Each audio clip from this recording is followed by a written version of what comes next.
wabarakatuh. Selamat malam ya. Sinyalnya mungkin agak kurang bagus. Baiklah, ini tentang isu di mana beberapa pemberitaan ya yang tadi pagi saya share. Sebenarnya ini bukan hal baru ya kan. Di situ ada beberapa PMI yang mungkin sakit ya kan, meninggal, dan bisa juga kecelakaan kerja.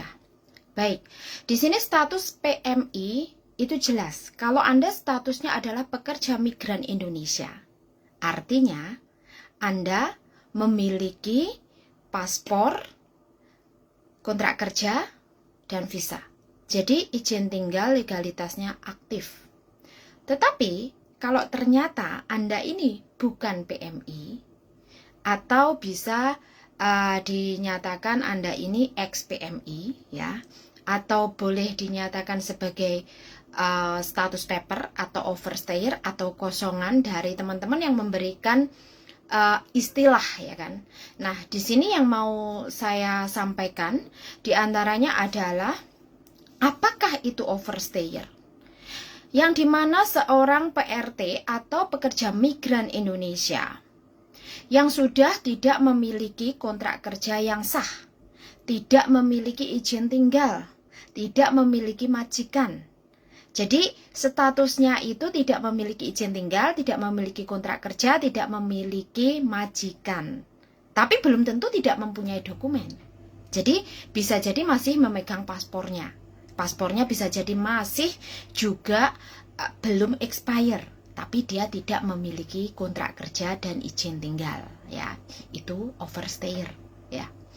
Terus kemudian bagaimana dengan asylum seeker atau paper recognize atau hangkaiji ya kan, hangkaiji. Nah, di sini kalau di Hong Kong itu memang dibolehkan memohon untuk menjadi pencari suaka ya, pencari suaka atau asylum seeker. Namun bukan berarti di saat Anda memegang suaka atau asylum seeker ini Anda sudah diloloskan menjadi pengungsi atau refugee, itu belum. Jadi masih ada tahapan ya kan. Nah, mungkin Anda memegang paper atau dikasih paper dan Anda harus absen. Di saat Anda memegang paper ini, Anda harus menyerahkan dokumen Anda kepada imigrasi Hong Kong. Di antaranya apa? Paspor Hong Kong ID wajib diserahkan kepada imigrasi Hong Kong. Dan Anda akan mendapatkan kertas keterangan untuk surat jalan Anda selama Anda tinggal di Hong Kong. Di dalam 1 bulan Anda wajib absen kepada imigrasi Hong Kong. Kemudian Anda juga tidak boleh bekerja dan Anda akan menerima tunjangan dari pemerintah berupa food allowance dan juga untuk tinggal. Kisaran 1.200 untuk makan, 1.800 untuk tinggal. Nah, di sini itu bisa berupa voucher dan tidak berupa cash, ya kan? Jadi teman-teman harap diketahui. Nah, di sini baik Anda overstayer, kosongan maupun paper, status kewarganegaraannya masih sama. Anda statusnya tidak berubah karena warga negara Anda masih warga negara Indonesia. Ya. Di saat teman-teman memutuskan untuk menjadi overstayer atau kosongan, otomatis kalian butuh untuk survive, untuk bertahan, ya kan? Butuh pekerjaan. Jadi teman-teman kadang memilih bekerja untuk nyuci piring di restoran, atau mungkin part-time bersih-bersih stay in di rumah majikan juga, dengan gaji yang bisa Anda negosiasi karena Anda tidak ada kontrak kerja, Anda tidak ada izin tinggal, jadi tidak ada perjanjian atau agreement yang mana sah secara hukum bagi Anda maupun yang mempekerjakan Anda. Dan jika terjadi apa-apa, mungkin terjadi abuse di dalam hubungan pekerjaan tersebut, Anda tidak digaji, ataupun gaji Anda tidak layak, pekerjaan tidak layak, Anda tidak bisa menuntut secara hukum karena Anda tidak memiliki legalitas di negara Hong Kong ya. Ini masalah legalitas ya. Kemudian jika ternyata mereka overstayer, Mbak Kontreng, jatuh sakit bagaimana? Ya memang kalau Anda overstayer secara otomatis Anda tidak berhak subsidi atau berhak akses untuk berobat. Anda tidak berhak sebenarnya. Secara undang-undang Anda tidak berhak karena Anda tidak memiliki izin tinggal. Ya. Tetapi bukan berarti pemerintah Hong Kong tidak melayani. Bukan berarti rumah sakit pemerintah di Hong Kong tidak melayani. Mereka melayani. Baik Anda status visitor, pengunjung, maupun Anda overstayer, maupun Anda paper, mereka tetap melayani Anda. Namun, apa perbedaannya? Nah, di sini ya. Kalau kita PMI legal, resmi dan memiliki izin tinggal, memiliki kontrak kerja, masih ada majikan, ya kan? Di sini Anda berhak untuk menerima subsidi pengobatan dari rumah sakit pemerintah, di mana Anda berhak untuk mendapatkan pengobatan secara resmi yang diserviskan secara murah oleh rumah sakit pemerintah di seluruh Hong Kong, ya kan? Nah, kemudian kalau ternyata Anda overstayer atau visitor, jangan overstayer, visitor, pengunjung ya. Pengunjung ternyata bagaimana Mbak Kontreng jatuh sakit, masuk rumah sakit, ya tetap dilayani, tetapi charge-nya berbeda. Kalau kita PMI yang legal, maka charge-nya per harinya 180. Ya kan? 180. Yang dulu 120, ya kan? Kemudian kalau visitor atau pengunjung itu perharinya 1000 lebih. Ya, jadi beda karena Anda tidak berhak mendapatkan fasilitas dari pemerintah Hong Kong yang mana memberikan subsidi bagi siapapun yang tinggal di Hong Kong dengan ID aktif atau Hong Kong ID aktif yang memiliki legalitas berdasarkan izin tinggal resmi di Hong Kong. Nah, kemudian bagaimana dengan overstayer Mbak Kontreng? Sama, overstayer dengan visitor charge-nya akan sama perharinya karena dia tidak memiliki izin tinggal. Kemudian kalau ternyata dia tidak mampu membayar, bagaimana Mbak Kontreng? Kalau tidak mampu membayar, maka dia boleh mengajukan permohonan kepada social welfare, ya, kepada dinas sosial yang ada di Hong Kong. Tetapi untuk administrasi pengajuannya juga perlu proses, tidak serta-merta Anda mengajukan langsung dapat. Karena itu diperlukan beberapa rujukan dan proses interview, di mana Anda harus mampu menunjukkan kalau memang Anda ini tidak mampu membayar dan tidak memiliki pekerjaan tetap, tidak memiliki tempat tinggal tetap. Ya kan? Koyok gelandangan, ya. Jadi seperti itu. Kemudian bagaimana dengan kalau kita asylum seeker atau pencari suaka? Kalau pencari suaka ini kan sedang proses untuk menuju refugee atau menuju menjadi pengungsi. Jadi Anda sudah pegang paper. Nah, paper ini masih aktif. Selagi paper ini masih aktif, ini adalah pengganti identitas kalian. Ya, pengganti identitas kalian. Dan nanti pembiayaan Anda ke rumah sakit di saat mungkin Anda berobat sedang sakit atau mungkin terjadi kecelakaan, ini diklaim melalui UNCHR nanti. Jadi akan mendapatkan dana dari pemerintah, ya, sama dari social welfare, kemudian melalui di bawah UNCHR, ya, itu nanti langsung urusannya sama UNESCO. Jadi memang ada untuk dana itu bagi teman-teman yang mungkin pemegang paper recognize atau pemegang asylum seeker yang mana masih aktif. Tetapi Anda tidak boleh bekerja dan Anda tidak boleh part-time, baik maupun Anda bekerja secara resmi, itu tidak ada kalau Anda statusnya paper, ya. Overstayer juga sebenarnya tidak boleh. Teman-teman yang legal bekerja part-time juga itu tidak boleh, itu melanggar aturan. Baik, ternyata bagaimana kalau sampai meninggal Mbak Kontreng?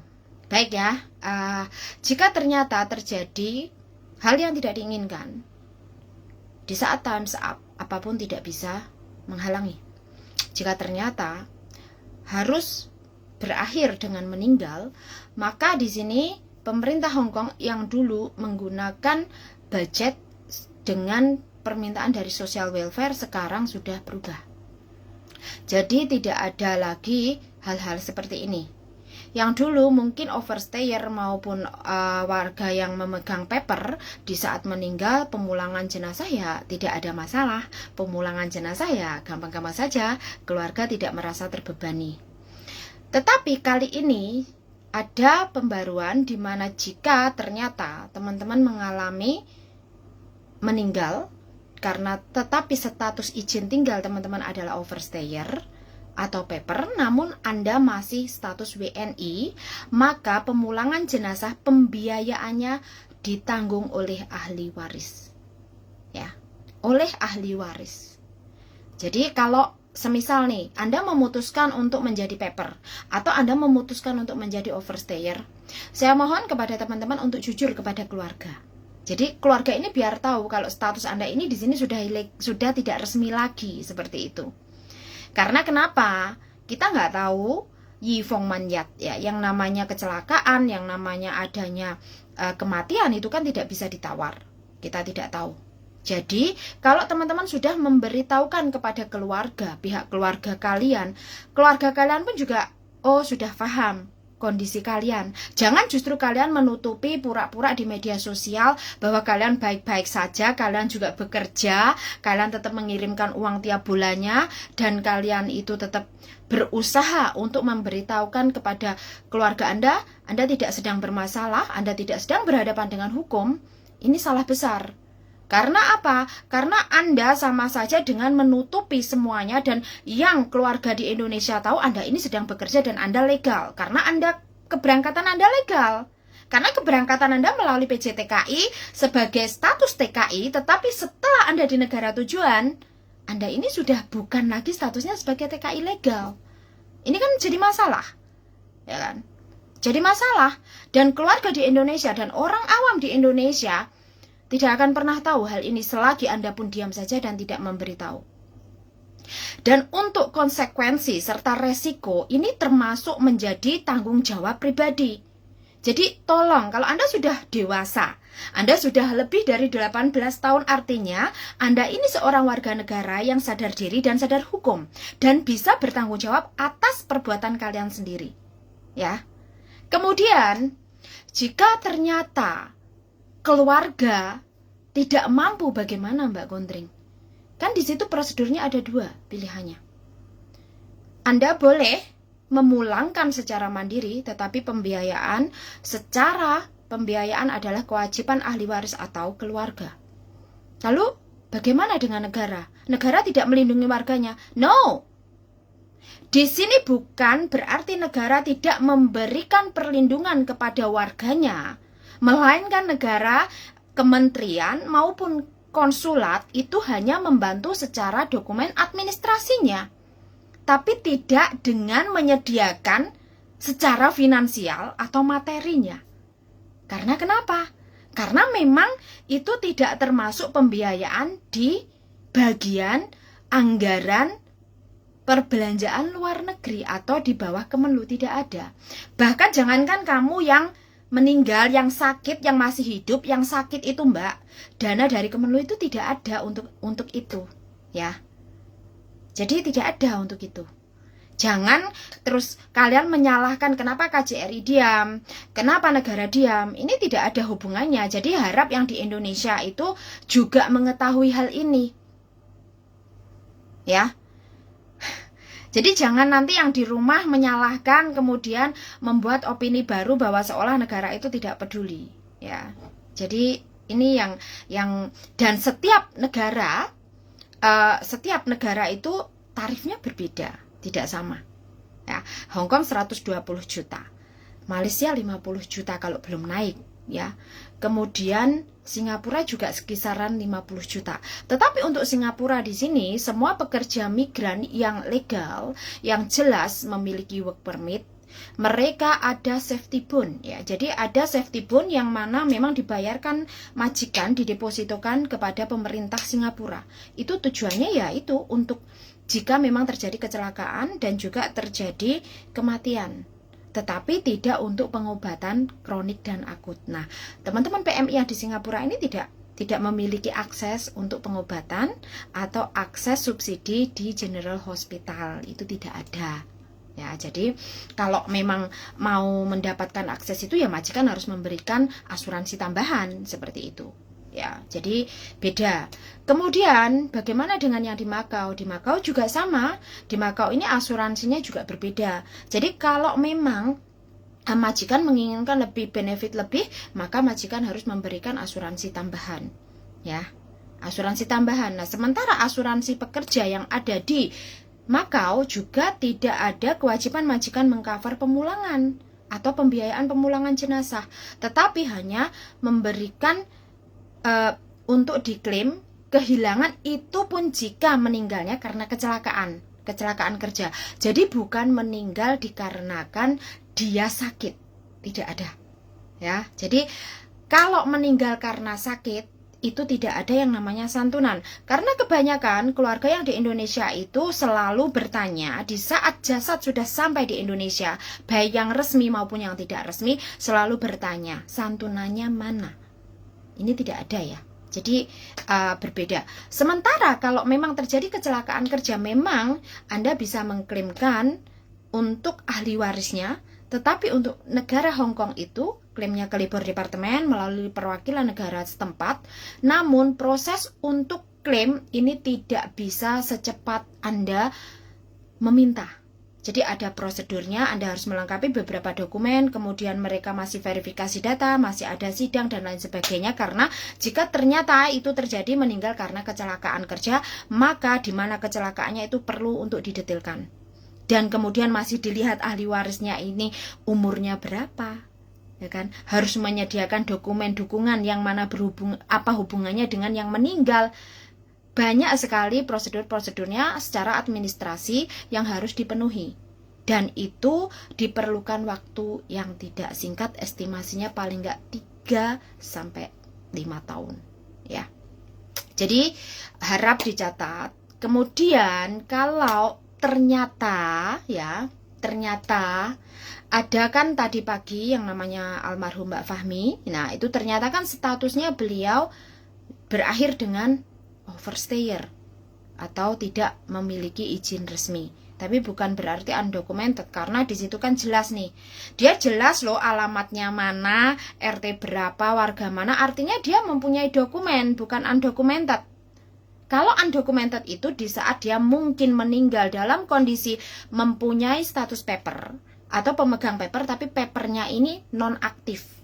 Biasanya kalau papernya non-aktif, itu pemerintah Indonesia atau KJRI meminta kepada imigrasi Hong Kong pun tidak dikasih kecuali ahli warisnya. Jadi ahli waris harus melakukan permohonan melalui notaris. Seperti yang di tahun 2017 kalau tidak salah ya, 2017 atau 2019 yang meninggal salah satu warga Malang, tetapi ada paspor katanya ada di Bali. Nah ini kan juga mempunyai namanya Mbak Yuli. Nah itu sempat saya posting, membantu untuk memposting bahwa KJRI tidak menemukan ahli warisnya atau alamatnya dikarenakan ya itu tadi papernya tidak aktif, ya kan. Dan sementara pemerintah Hong Kong itu menghargai atau menjaga privasi dari siapapun termasuk pendatang.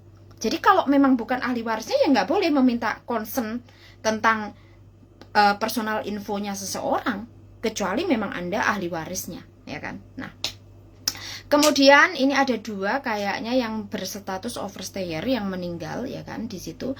Kemudian yang satu sekarang sedang menggalang donasi, ya. Yang satunya justru menulis surat permohonan kepada presiden bahwa keluarga tidak mampu. Nah, sebelum menyatakan tidak mampu, keluarga sudah diberitahukan oleh KJRI Hong Kong tentang prosedur pemulangan dan pembiayaannya. Dan diberikan pilihan, Anda memilih saudari ini dikuburkan di negara setempat dengan pembiayaan dari pemerintah, atau Anda memilih dipulangkan. Tetapi keluarga meminta untuk dipulangkan. Yang artinya keluarga ini harus sudah menyediakan 120 juta untuk pemulangan jenazah. Jadi bukan Anda meminta kepada presiden menyatakan Anda tidak mampu memulangkan. Anda boleh menyatakan tidak mampu, tetapi minimal Anda menyediakan berapa mampunya Anda. Bukan 120 juta Anda meminta ke presiden. Ini tidak tepat. Jadi bukan berarti di situ ada tulisan bahwa negara tidak akan membiarkan warganya bermasalah. Nggak ada negara atau pemerintah yang membiarkan warganya bermasalah, tetapi kebanyakan warga negaranya sendiri yang mencari masalah. Betul kan?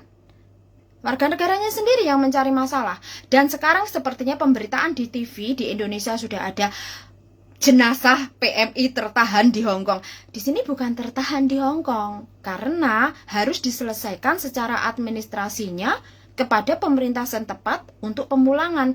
Jangan lama-lama juga kalau memang Anda ingin memulangkan secara mandiri, karena semakin lama untuk penyimpanan jenazah itu juga bayar. Perharinya berapa, ya kan? Jadi, kenapa yang di Indonesia ini lebih egois, memikirkan jenazah ini wajib dipulangkan tapi tidak mampu, kemudian meminta bantuan presiden dengan atas dasar dia seorang PMI yang berjasa kepada negara, tetapi di satu sisi dia itu juga sadar bahwa dia melanggar peraturan. Please lah.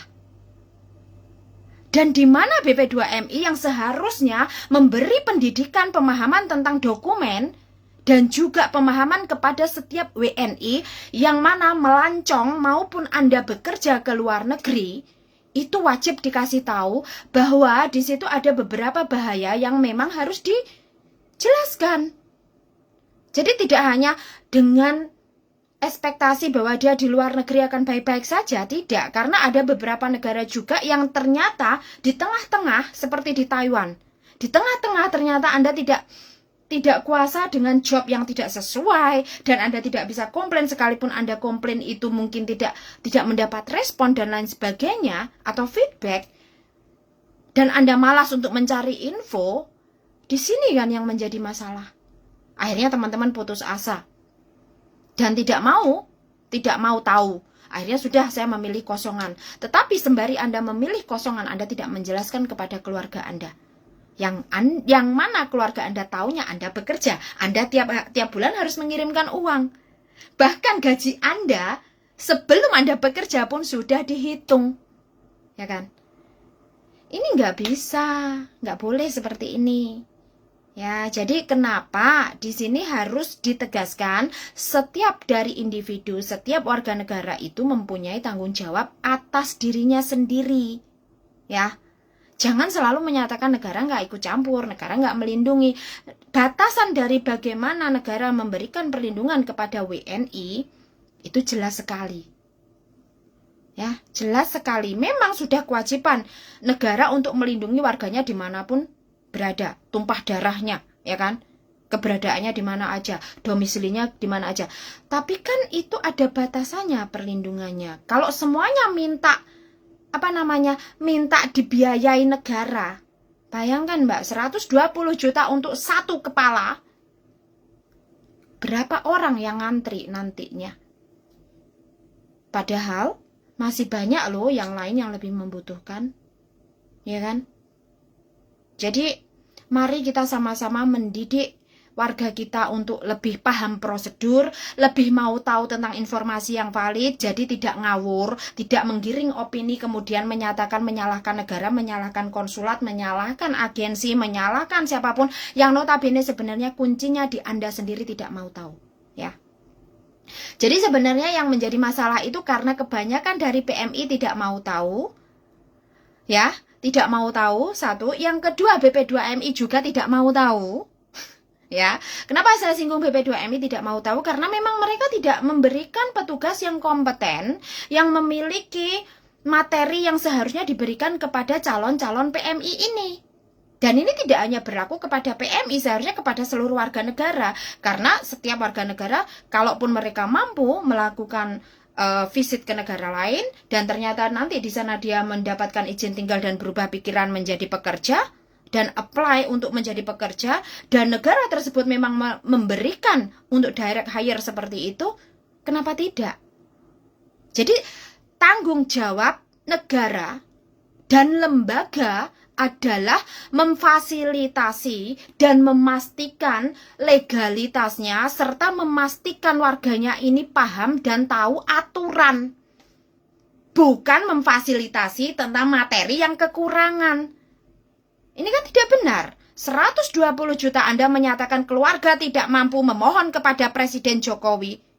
Ya, Menurut saya kurang tepat. Kalau memang Anda sudah berniat memulangkan jenazah secara mandiri, Anda juga harus siapkan donasi kalau memang Anda tidak mampu. Atau minimal Anda menjual aset. Aset Anda berapa? Kurangnya berapa baru meminta. Bukan total 120 juta Anda meminta kepada negara. Ya, ini nggak fair gitu loh. Karena di luar sana masih banyak yang lebih membutuhkan.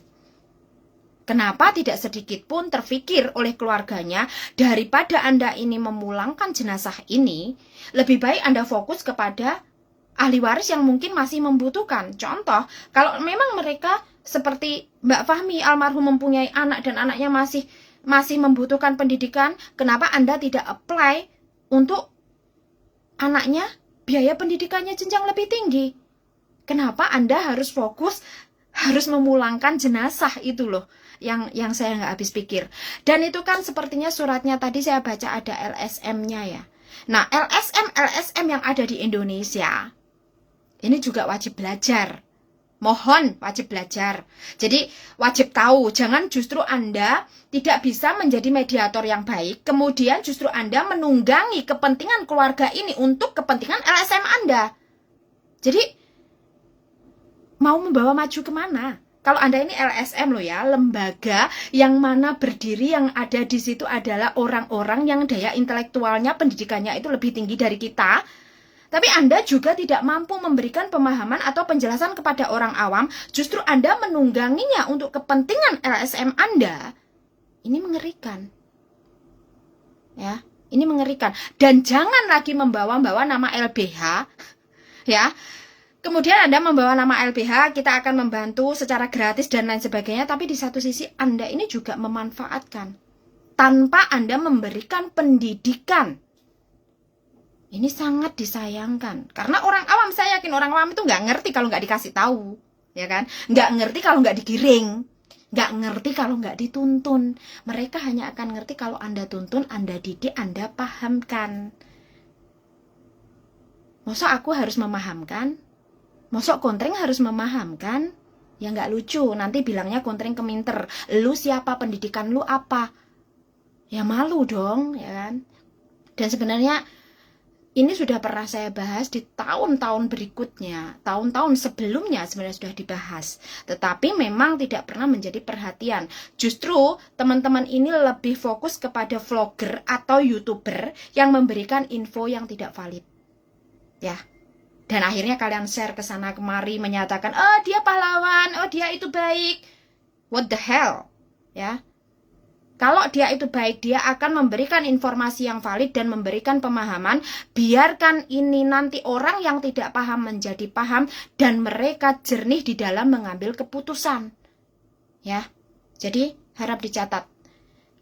Sampai di sini dulu karena saya juga sedang bekerja. Jadi saya ada yang mengganjal dan membuat saya harus menyampaikan ya. Menurut saya memang harus saya sampaikan karena sudah tidak tahan dengan semua kalimat-kalimat yang kalian sampaikan, ya kan. Terus lagi ini bagi teman-teman yang saat ini FYP, tolong captionnya dijaga. Jangan memanfaatkan untuk FYP Anda, kemudian Anda menambahkan caption-caption yang mana provokatif, apalagi untuk memanfaatkan penghasilan Anda dari orang yang meninggal. Ya, jangan ya. Nah, oke, sampai di sini ya. Terima kasih, sampai jumpa.